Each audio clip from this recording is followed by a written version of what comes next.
In fact, we brought somebody over from PayPal over to Stripe because they were having some issues with the PayPal, not just the gateway, but also the plugin they were using, Yeah. and it brought their fraud down dramatically. I Yeah. think they were, they had a better rate with PayPal, but it ended up paying off because Stripe caught so much more fraud that they were saving about $2,000 a month on Yeah. fraudulent activity. It We also had, I want to touch on something else real quick. We had another customer that was forced to use a lower tier payment processor or payment gateway, right?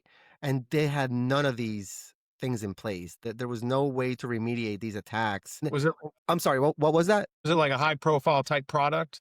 Well, it was they sold they sell weapon accessories. They're very limited to who they can use because it's a gray area. It's one of Yeah. those like markets where a lot of merchants don't want to touch it. So they were forced to use this particular gateway. The reason they found out they were getting card attacks is when they got the bill at the end of the month one time. Yeah. I don't know what it was. It was a long time ago, and there was nothing that they could do on their end to stop this. The payment gateway basically said, you're responsible for this. We don't have those tools to do that. So what we ended up doing was really slick. We wrote a custom integration with Sucuri Yeah. so that if we saw a repeat amount of calls to the payment processor within more than like 10 seconds, we just block the IP address. Yeah.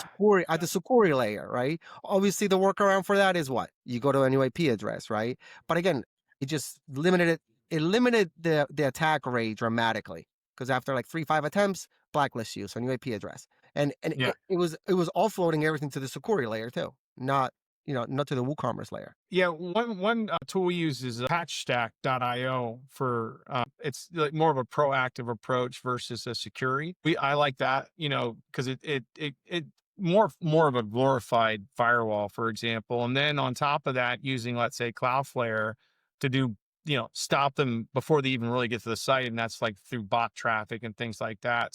So another thing that has happened, I think, with let's say, customers that are buying things, or actually store owners, is like promo abuse. So, let's say you run a 10% off for a new customer campaign and someone creates hundreds of fake emails to keep redeeming it. That eats also away from your margin. Yeah, that's a good point. You have to take that into account when you generate a promo, right? That somebody or someone is gonna potentially do this to you. But there are ways to sort of like bulletproof yourself, right?